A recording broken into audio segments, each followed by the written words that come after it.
this does allow more people to attend, doing it on Zoom. Just to have a quick recap, we decided to move the Buzz to Belmont to the spring. For anyone who missed last meet, sorry, I've got a fly in here. Last month's meeting, and we had a couple of needs I just wanted to mention really quick. We created an Amazon wish list Catherine put together, which has got some sports equipment and snacks and sanitizer. And if you could push that out to anyone that you think would support, please do. It's on our Clark B's PTO website. And I'll mention a few other things later in the meeting. But Mr. Marini, do you think you could give your little update first? That'd be great. Sure. Hi, I'm Muggsie Marini. I'm the principal at Clark. It's good to see all of you. Joey just asked me to talk about how things are going at Clark.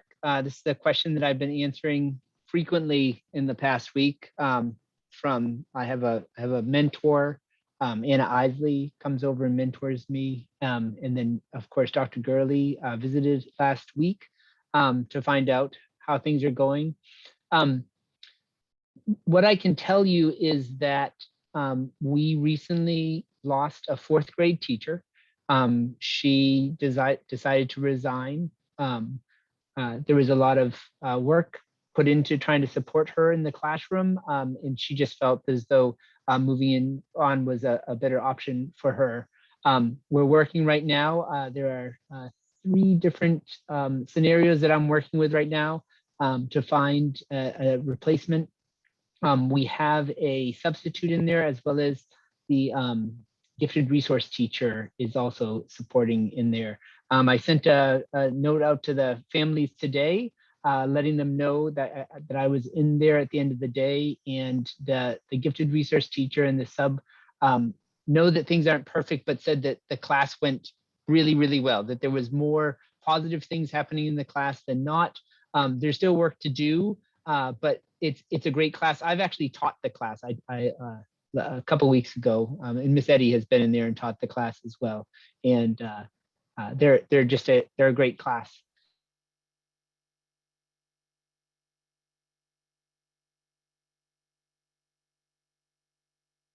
We lost your sound, Mr. Marini. Is anyone else hearing him? Mr. Marini?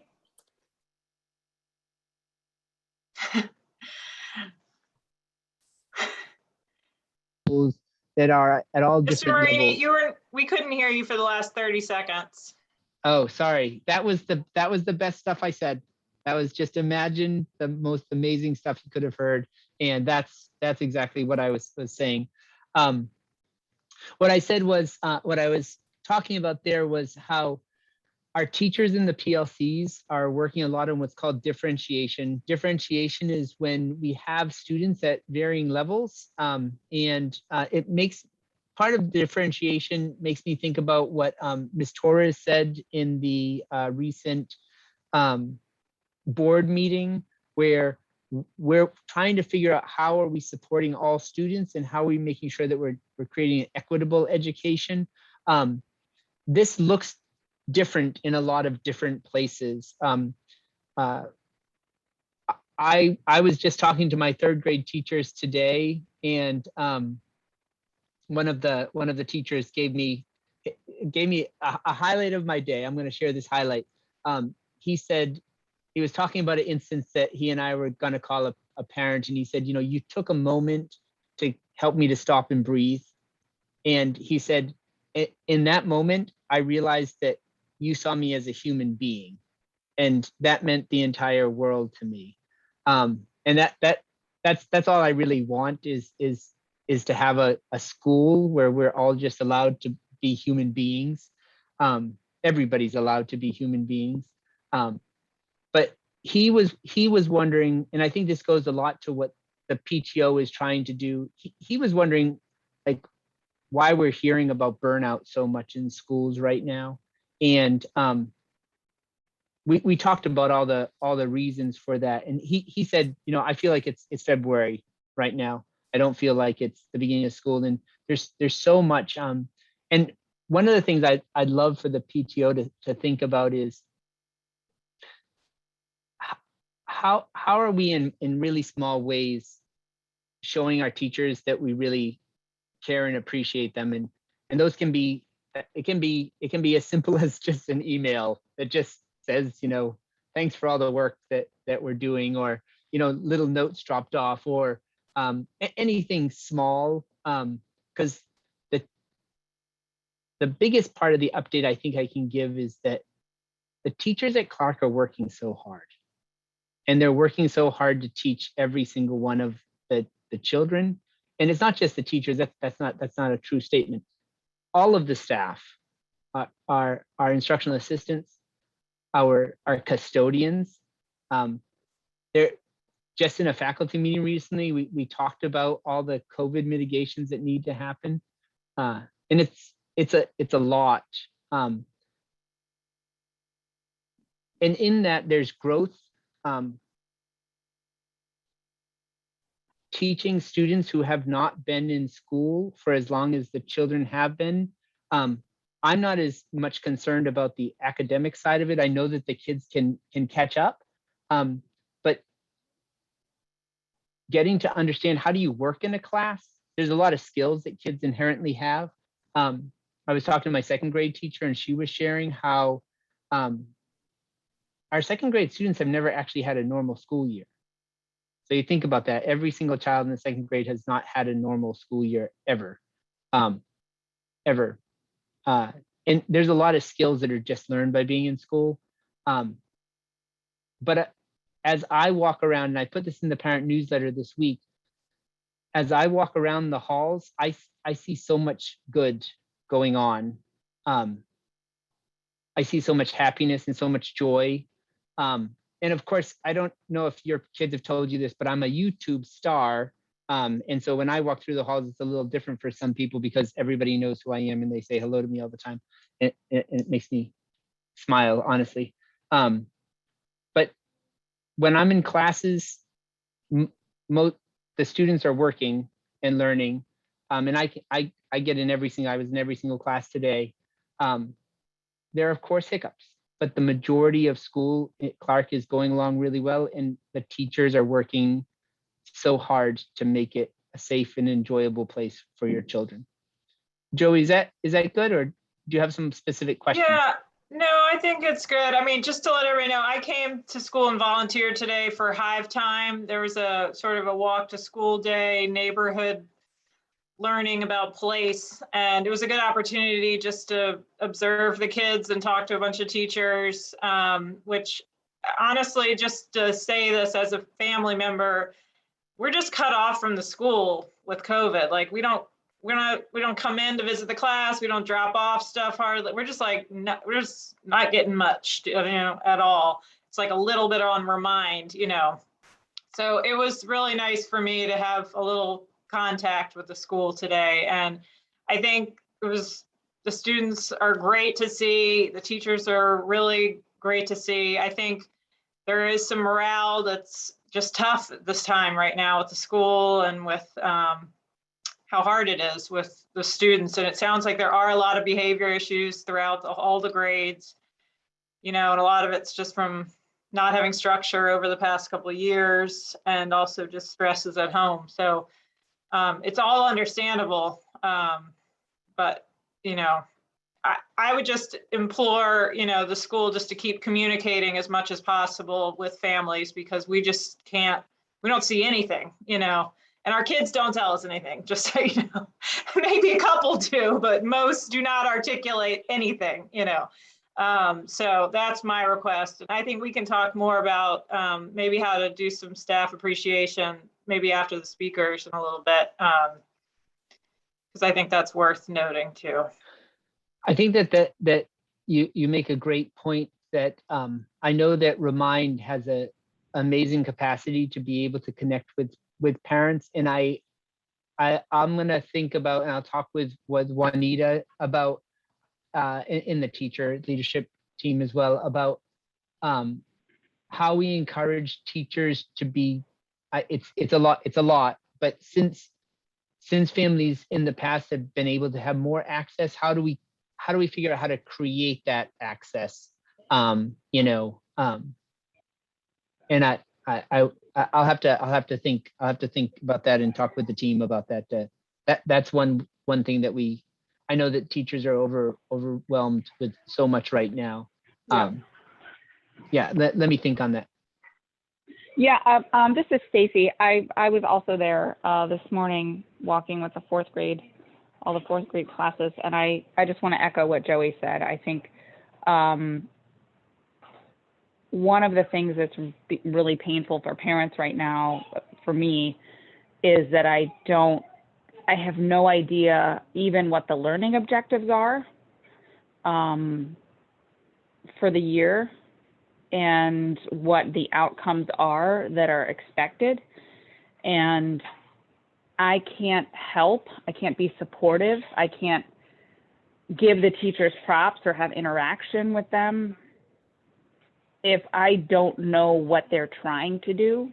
And I think the worst thing that we could do coming out of COVID collectively as a community is to further create compartmentalization between school and home. And when we don't give parents tools to say, hey, I heard you guys are doing like double-digit multiplication now. Tell me about that. Like, if we don't have the tools to begin a conversation, then we won't, and that kids will pick up the message that school doesn't matter to us. And that, to me, would be the worst possible outcome. At a time when we already feel really disconnected and we want to build bridges and connect with the teachers and the academic goals that you have in the classroom. So Remind is a tool, and I'm happy with that. You know, worksheets sent home, you know, a little card sent home, anything that lets me know what's going on, allows me to build a bridge between school and home.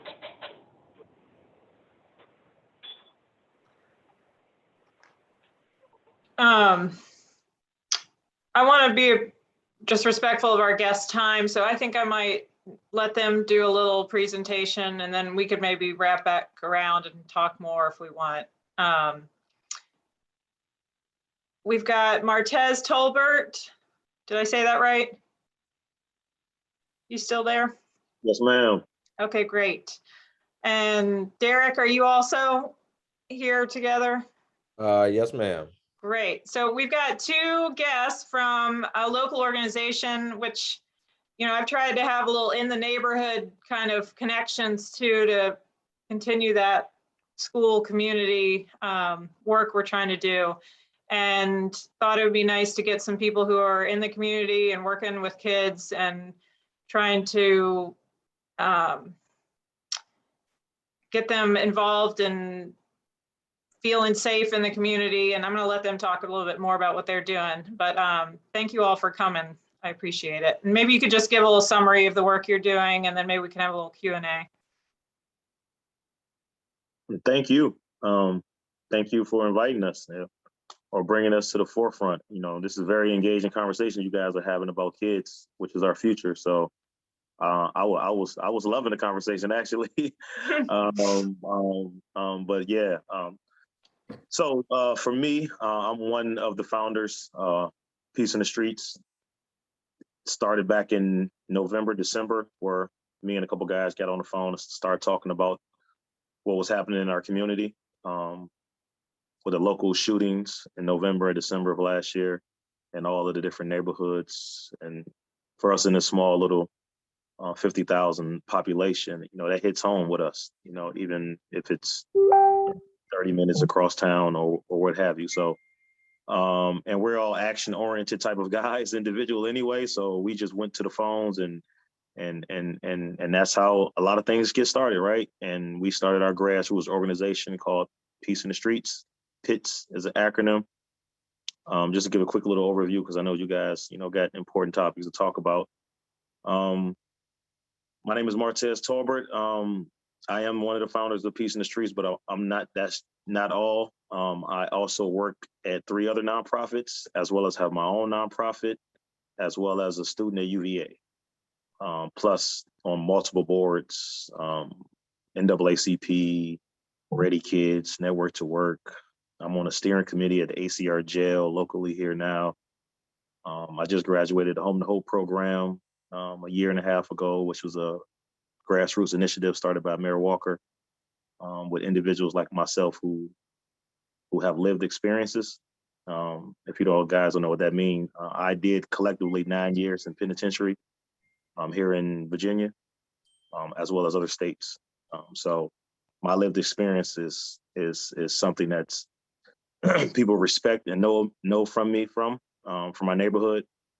And just to back up a little bit, all the guys that's in Peace in the Streets, we're all from different neighborhoods. So this all affected us when there was a lot of shootings and bullets is flaring in and out of windows and kids' rooms and book bags and all of that. We know these individuals. We know their moms. We know their grandma. So it resonated with us. And even a little backstory, the guys that's a part of this organization.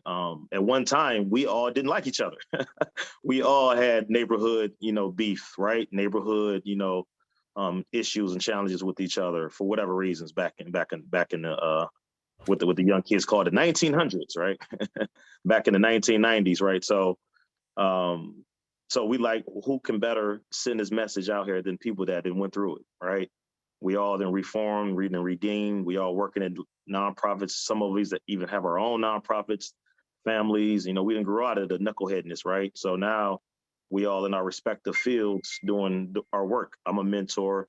The other guys work at the Boys and Girls Club. He's a mentor. We got other guys had his own nonprofit. So we all in a position where we can give back, respectively to our community as well as the neighborhoods that we started in. So that's when we formed, Peace in the Streets. And now we're credible. We call ourselves credible messengers because we all have been through it. So who else better to listen to or respect than the people that went through it than somebody who didn't? So we already got that credibility in our neighborhoods and our communities. So why not put it out there on the forefront so we can help all, not just the ones in our neighborhood. So that's a quick little backdrop, quick little overview before Derek jump in.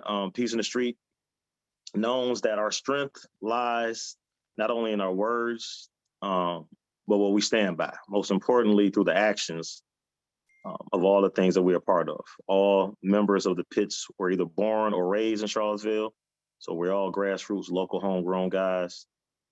It's certain places that, even you guys, some of you guys or councilmen or mayors can't go into, right? Can't go into these neighborhoods, or even nonprofit organizations can't reach certain people because it's either unfamiliar or unwelcoming territory to a lot of folks, right? But these organizations and these people serve these individuals in these neighborhoods. So it's kind of, how can I do my job effectively if I can't even go inside or even know or even get to know the people that I'm serving, right? So we thought of that, and we thought, who else can, do that effectively, than us? Because we're already doing it already in our own communities, in our own families, in our own neighborhoods, but not overall, right? So we got together. So now we have Peace in the Streets, community outreach, and is effective because the majority of our members, we lived in these neighborhoods, so we can go back. I can go back to Hardy Drive because I grew up there.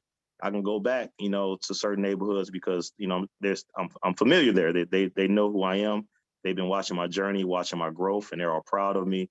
So I'm a homegrown individual of that neighborhood, so I can go back and talk, and they will listen. So our nonprofit organization realized that by working together, we're stronger, and we could overcome the challenges more effectively, efficiently, ultimately, if we, unite and launch Peace in the Street. I can keep talking for days about what we do. We mentor kids, we do peer support, we help assist in domestic violence. We have a 24-hour hotline, which is our main connection to the community. But we also have a website. You can go on Peace in the Streets and the Facebook. We can get reached at our Facebook Messenger page, which we are always active on there. So Yeah, Derek, if you want to jump in, help me out here, brother. Yeah, I was just waiting for you to finish. I'm Derek Rush, co-founder of the Uhuru Foundation, and Credible Messenger, co-owner of Credible Messenger Youth and Family Services. Our foundation started a little bit over 2 years ago. We started running programs at the Boys and Girls Club. We piloted programs at Blue Ridge Detention Center, Lugo McGinnis Alternative School, Richmond City Detention Center, Chesterfield Detention Center. So we primarily work with court-involved incarcerated youth through our inception of our business. Through that, we took on the Credible Messenger model through some colleagues and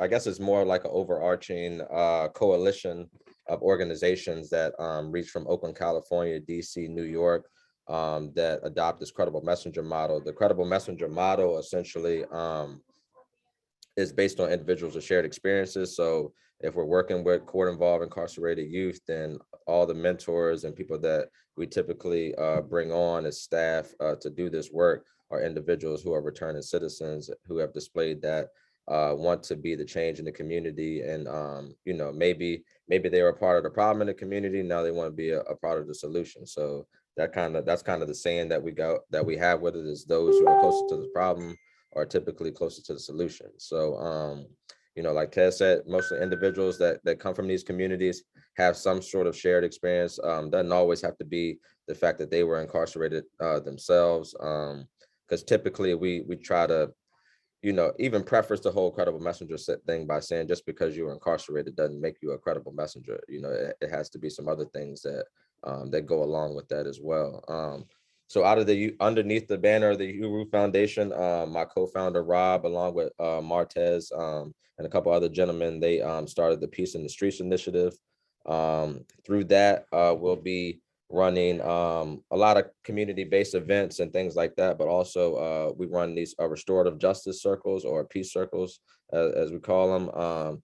Through that, we'll be offering alternatives and resources to individuals in the community who've got in trouble in the past, specifically pertaining to charges relating to guns, gun violence, as well as some drug offenses as well. But the idea of it is going to be around the gun charges, since it was in response to some violence due to gun violence in the Charlottesville area. So that's a little bit about what we do. And overall, we've been, a lot of us have experience working with the youth.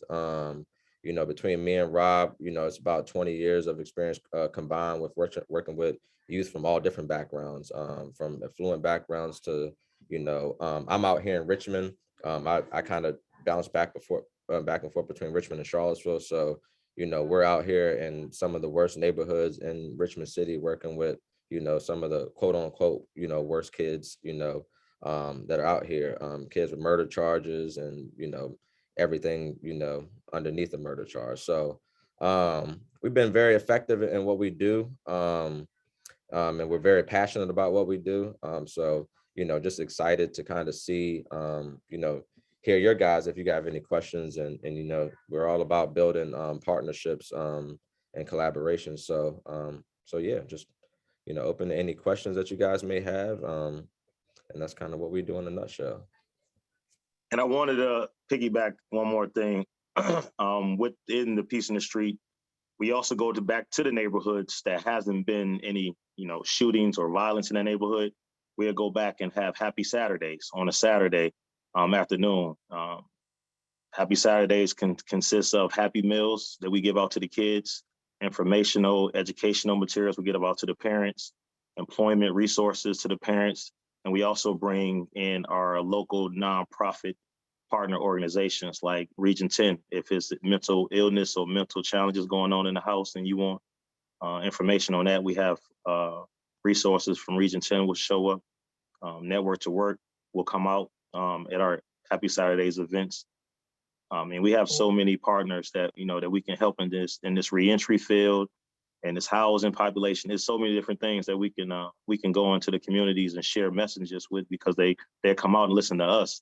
So we try to give them abundance of information once we bring the Happy Meals to the kids. Because once the kids come, the parents gonna be coming out. Where y'all going? Where y'all get these Happy Meals from? What's going on? Who out there giving away Happy Meals ice cream? Who these guys is? So when they see that, they come out and they meet us. I'm like, oh, okay. I like what you guys are doing. So that's how we spread the message, and that's how we get it going actively in not only the communities, but the households, because that's where it's effective. So I just want to touch on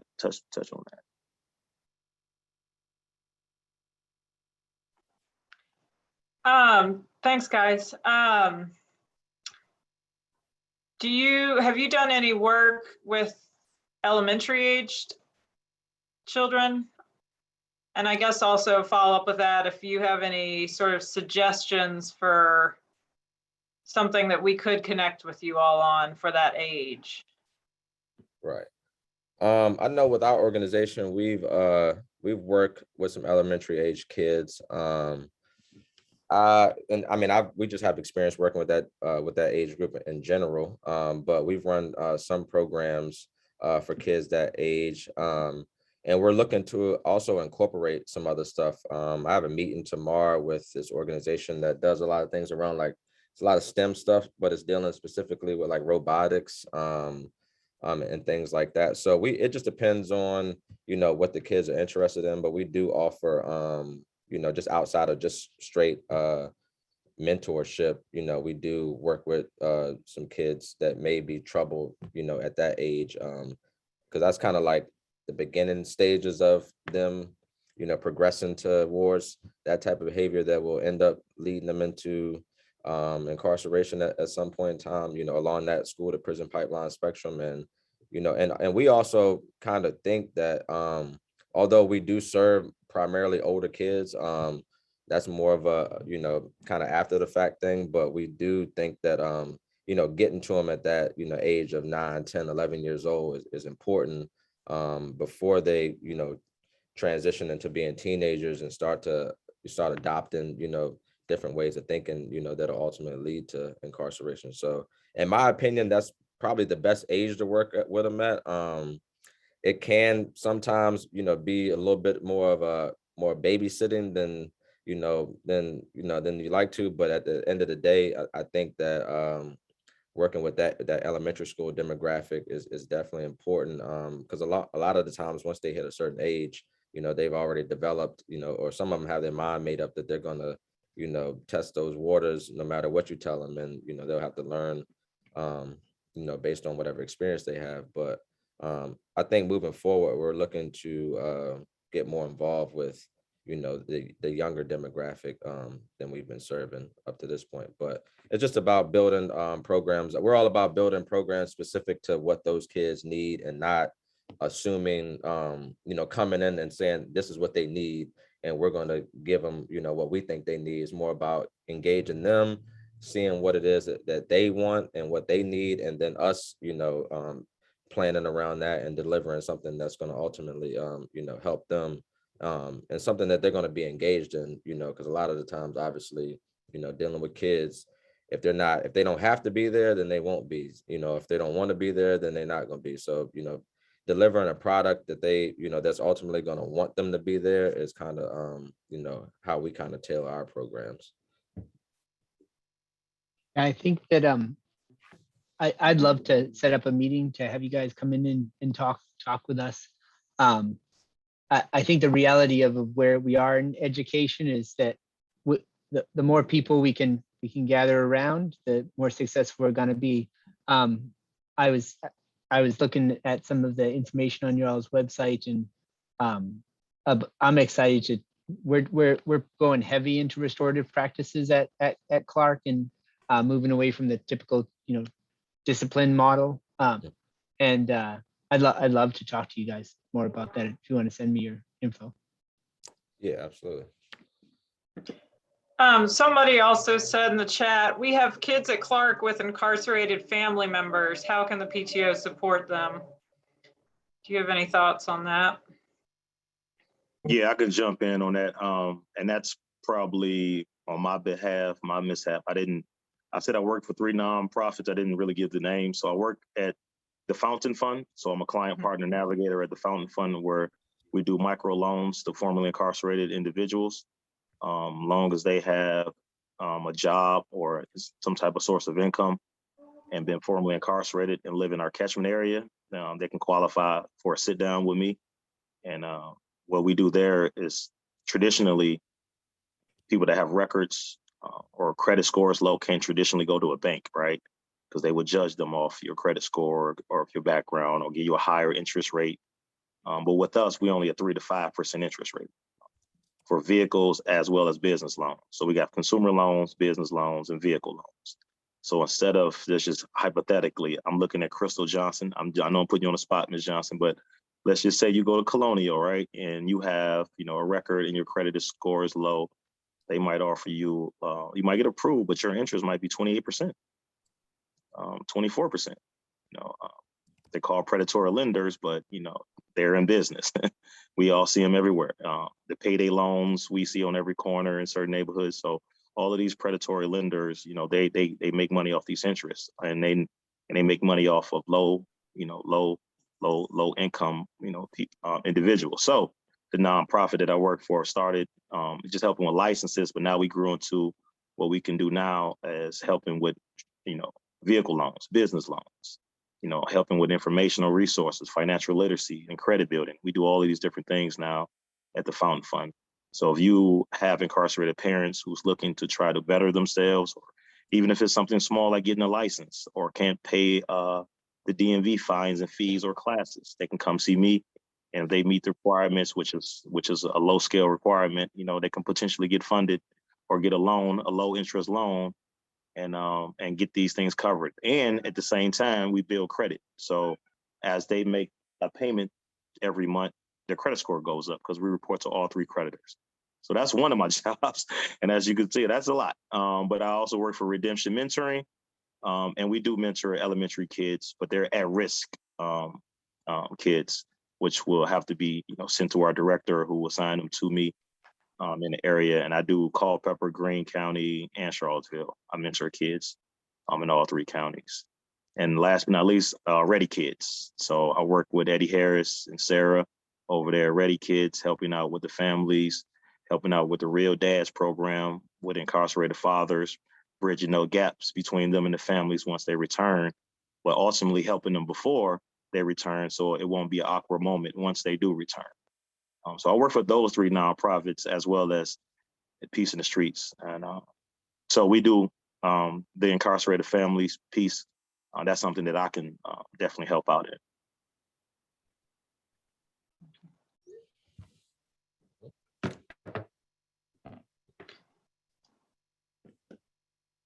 Anyone else have any questions?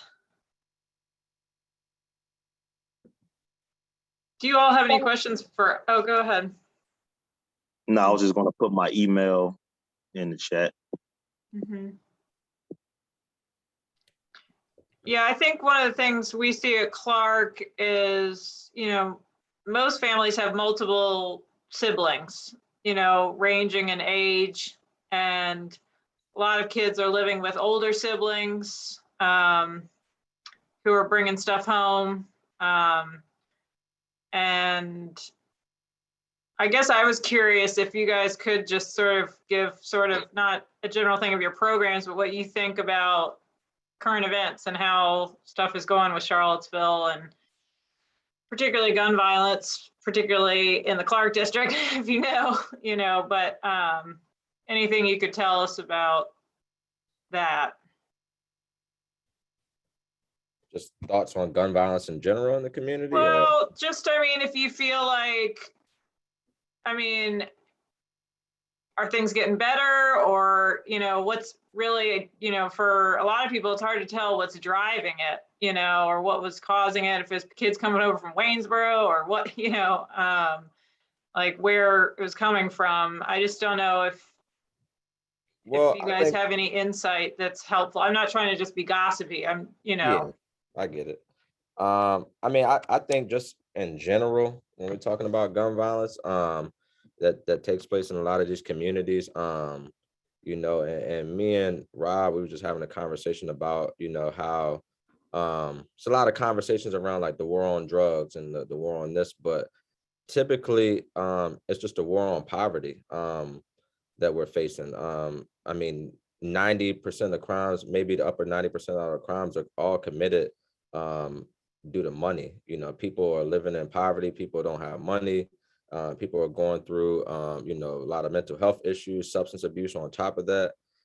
So when you combine all those things, you know, and dealing, and then when it just pertaining to the youth, there's not a lot of resources and alternatives for them, you know, in the Charlottesville community in general. So, I mean, when you combine all those things together, I mean, it's just only a matter of time before, you know, things, you know, like, you know, people getting shot and stuff like that, you know, take place even in a small city like Charlottesville. So, just in my personal opinion, that's probably, you know, what leads to it. I mean, as far as those individual specific situations, I'm not sure, you know, what the cause of them were specifically, but I think overall, some of the things I listed probably played some indirect, you know, part in those things happening.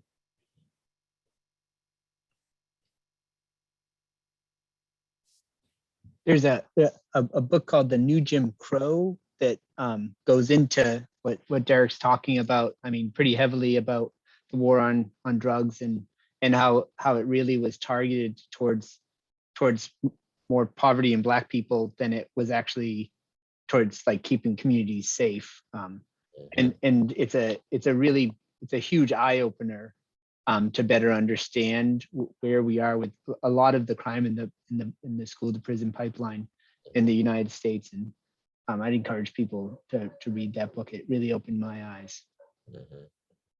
And I mean, a lot of those things, I just see my man, he got a version of it.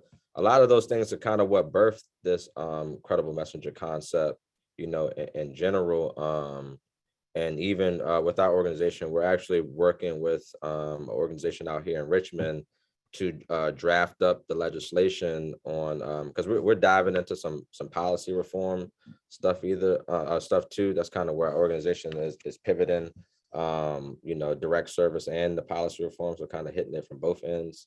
And we're supposed to be drafting up introducing some legislation that will allow credible messengers or individuals with felonies. You know, there'll still be some barrier crimes, and it'll be subjective in some ways on an individual basis, but to allow to where individuals, you know, like that we have in our organization, to be able to come inside the school system and work with the kids in that capacity. And then, you know, hopefully, you know, due to that, it'll, you know, maybe that'll be something that, you know, can kind of lessen the blow when it comes to, you know, some of the violence that's taking place in our communities. You know, having individuals in the schools that can kind of de-escalate things that may be starting in the school and ending in the streets type of thing.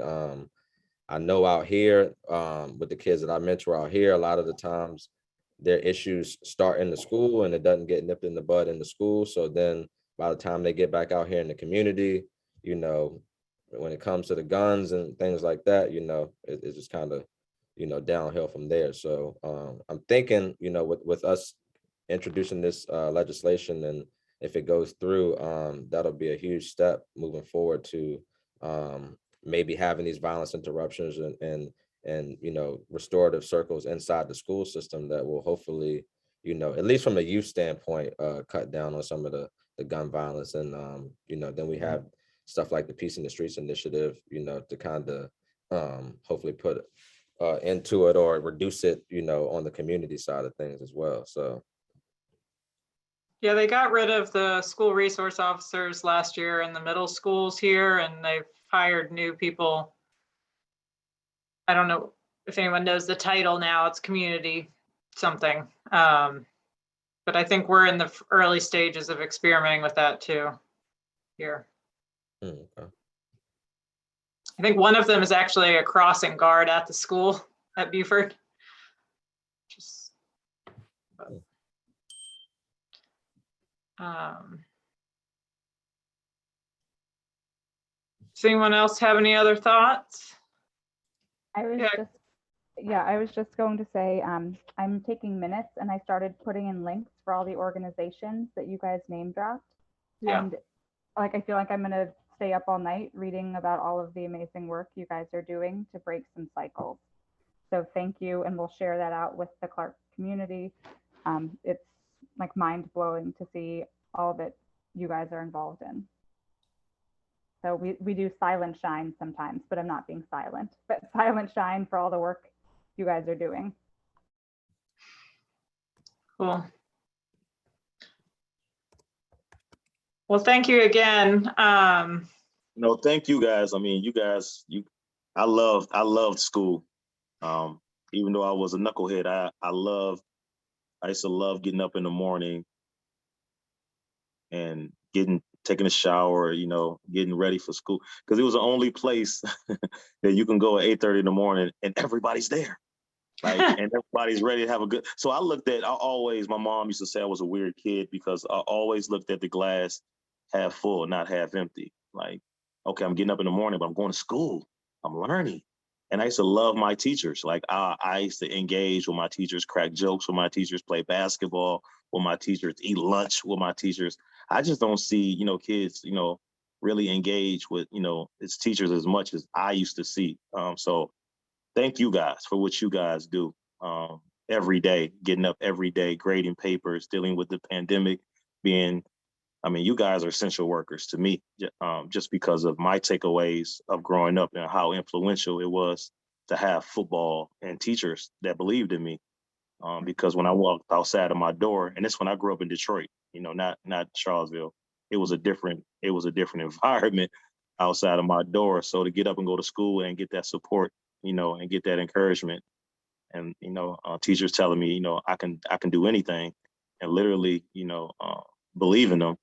That was everything for me. So thank you guys. I don't, like I said, I won't take too much of your time, but I definitely want to give you guys your silent shine, whatever your spear fingers. I think that's whatever you did. I want to give you guys your love, because I don't know how I would have made it this far without education. I love math and history. That was my that was my best subjects. So thank you guys. Great.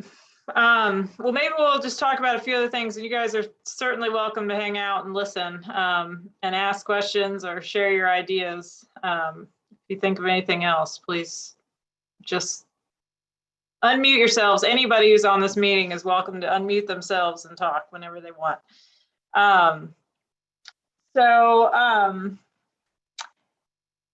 We don't have too much else. I was just going to give a few other little updates. So one of the big things is we have a new superintendent for the district who started last week, Dr. Gurley, and I think a lot of people are really excited. He's got a positive energy, and I think he's doing a whole little kind of listening tour, and thanks guys. And I think if anybody has thoughts they want to share, they would, he'd love to hear from you. So I don't know if he'll join one of these meetings sometime. That might be a nice thing to do. The school board is having an election on November 2nd. And there's 3 seats open and 5 people running. So it's actually contested. And there's a community forum on October 14th. That's this Thursday. At 6:30 on Zoom or virtually.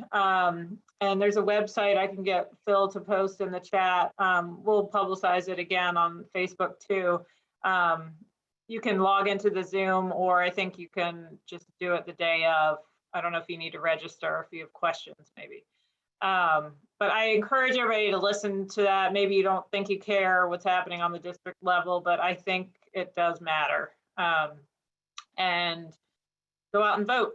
That's my little pitch, because there's a bunch of other elections as well. So, and then we're having a Clark Work and Play Day Saturday, October 23rd, which is not this Saturday, but the next week, from 9 to 12. And Guinevere, who I don't see on this call, but she's helping organize that. If you have any questions or ideas, please share with her or myself.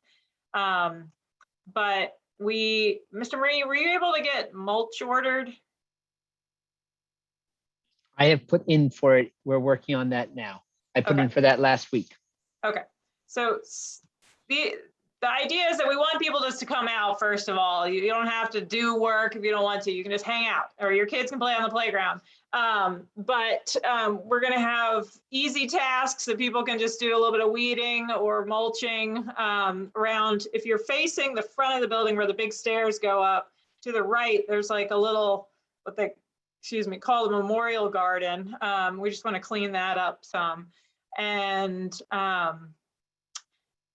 there's something called a willow tunnel, I believe it's called, that's supposed to be sort of a neat thing to add to the playground. And then also a mud kitchen, which people might be familiar, sort of Montessori education, where kids can just play with containers and mess around, basically.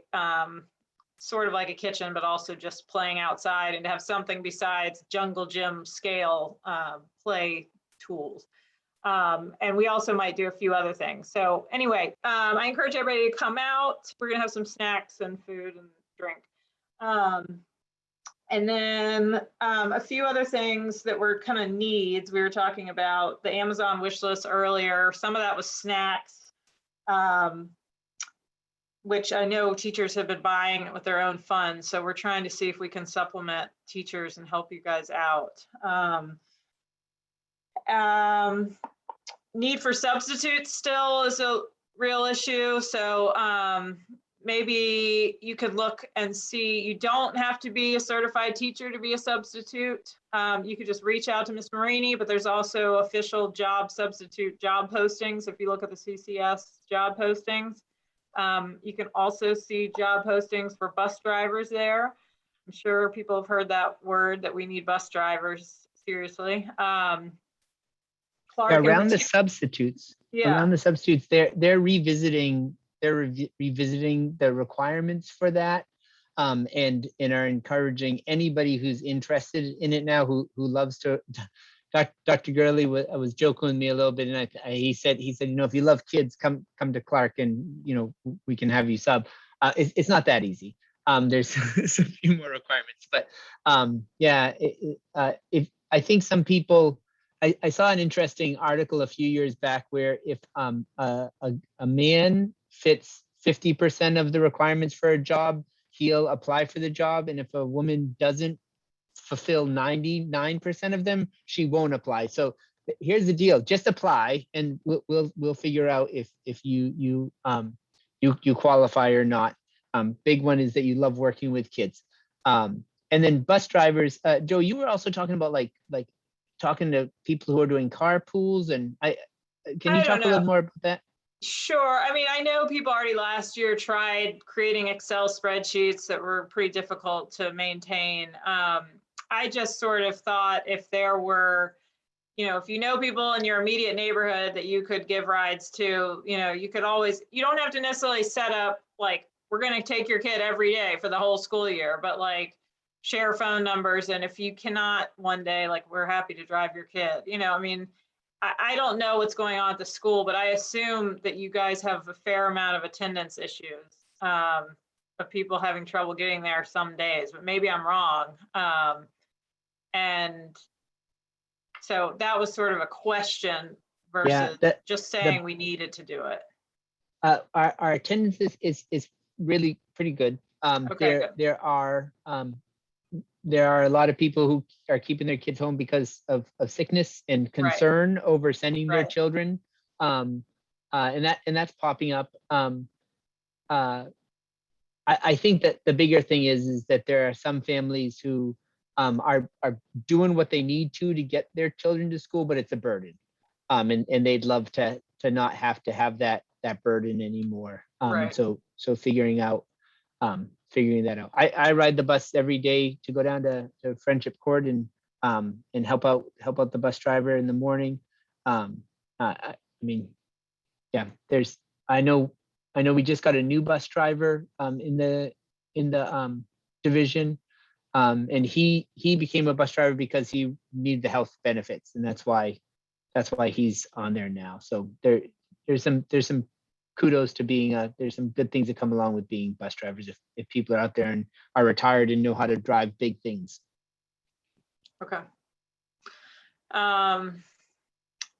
And the substitutes, I just want to mention, because I think it is an issue of families needing to be out because of feeling like somebody's sick in the family, either they have COVID or not, but they think they might. So there's a lot more need for substitutes even than in the past. Am I correct? Yeah. So, and it was already a crisis. So that's, I think, what's draining a lot of the teachers' energy as well. So they're getting moved over to take care of other people's classes. So. Yeah, so the elementary school is different than Walker and Buford. At Walker and Buford, teachers are actually pulled from other classes during their planning. Right. At the strain, a lot of the strain in elementary schools in general is that we have a lot of IAs, so we suck up that by having IAs cover classrooms. Which seems good. The only problem is that if a teacher has set up the different rotations that they're going to have for the day, and they had, one rotation with the teacher at it and one rotation with the IA at it, all of a sudden that second rotation is gone away. In addition to that, our IAs are absolutely amazing, but also they were expecting to be at that rotation where they were, working on, the long A blends, and now all of a sudden they're in a 4th grade classroom or a 3rd grade classroom or a 2nd grade classroom, and they're teaching the class for the day. And that's also where the strain comes in schools in general. And then, yeah, for lots of different reasons. Juanita is our amazing sub finder, and she's the one who makes sure that classes are filled. And I don't know, Juanita, if you want to talk more about our need or anything like that. Yeah, I just want to piggyback on, if you know anyone who has some time to be a retiree, or if you know of anyone within your circle who is interested in supporting the school, we definitely could use more substitutes. Just having a committed group of people to go to, because we are competing with other schools for substitutes. And that's just the reality. That was the reality prior to the pandemic. And it is definitely the case. Like, to be honest, I probably have about 3 to 5 who are pretty dependable, but other schools, and they also are high quality. So we're competing with other schools for those substitutes, because I try my hardest not to move the IAs, just because it really impacts instruction for one class to pull them. And that is a strain for the teachers and for the instructional assistants when the IAs are pulled. So if you know of anyone, if you want to come on in, go ahead and place the application. We'd love to have you. Even if you can say, I can only do Wednesdays, I can guarantee we're going to need you at some point on a Wednesday. So we will definitely give you a call. So please continue to talk it up amongst your circle, amongst your networks, retirees especially. I'm willing to work with anyone as long as they love kids. Then we got some place to go from there. So talk it up, please. Thanks. And if you work with students, if anybody out there works with students and knows some people who have been camp counselors before and love working with kids, there's opportunities for them as well. Okay. I also just wanted to give a thank you to, I actually didn't write down the title here, but it was basically, I think it's the Black Employees Association at UVA, who donated a nice stack of books for the teachers and the community. These are not children's books. These are more pedagogy style books. And I think they're great to add to the school library. So if you're interested, please reach out. And also we'd love to add to that. So if you know anybody would like to add to that, please do that as well. I did hear today a thought about that there's the old sports equipment box by the garden that apparently is just empty and maybe should be moved over by the blacktop, and we could put some old sports equipment or buy some new sports equipment and put it in there. It sounds like that's not available to all the grades right now during recess. I don't know. I think all grades have a bag that they bring out. I'll look into that more, but I think all grades have a bag of sports equipment that they bring out. And I'll put that on my notes to look into. Okay, it sounded like maybe kindergarten has fewer of that, maybe.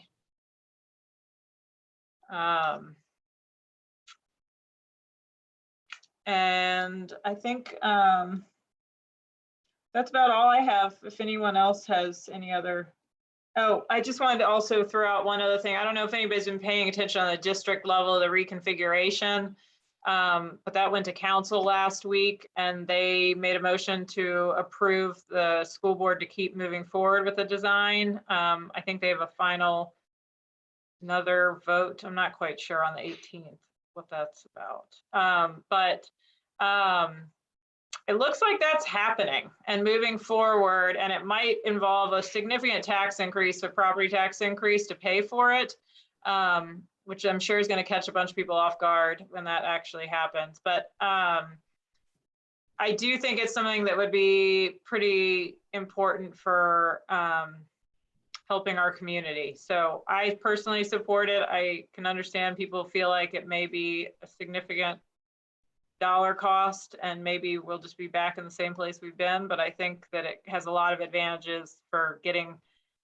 fewer transitions in our district for kids not having to go from Walker to Buford, and 5th grade being more appropriate in elementary school, not to mention just a nicer work environment. A lot of the schools have no windows, which I went through myself and personally hated. So yeah, so I just wanted to put a plug in for that, to keep paying attention and to support it. So does anyone else have any thoughts they'd like to share? I've got one other quick thing, if I can, which is just to say, I'm doing teacher appreciation this year. Sorry, we're getting a little restless here. And if anybody either on the call or watching on Facebook or whatever wants to help with that, I would love some help. Both in terms of ideas for teacher appreciation, but also, hey, can you stop this? You know, just coordinating all of that. So feel free to reach out to me on Remind or however, and I, certainly could use help. So thanks. Oh, just another comment about Remind, because I do think it could be a more useful tool. Like there's a setting that allows you to communicate with other parents in the class. That used to be turned on, or it was for Walker last year. I can't quite remember. I think it was, anyway, I would just request that maybe look at some of the settings. I may be wrong, but. Yeah, I think that was accidentally on and it wasn't supposed to be. But why not? Why shouldn't it be on? Because I'll talk with Pat about it, but in general, it's my understanding that we're not allowed to share other families' information with one another. I'll talk to Pat about that and find out on that end. I would think it would fall under that whole thing they have, like sharing your info with the PTO, is now like a feature in the registration. And as long as everybody's checked off on that, which I understand that could be a headache to go through that list or whatever, but I'm not sure, maybe it wouldn't lead to anything, but it would be a way to connect the kids sometimes, like you're like, do you want to do a play date, or I don't know, just trying to connect with other families. I'll look into it. Anyway, just a little thing. Yeah. Okay, thanks you guys. We really appreciate it. Thank you, everybody. Thanks. Have a great night. Sure.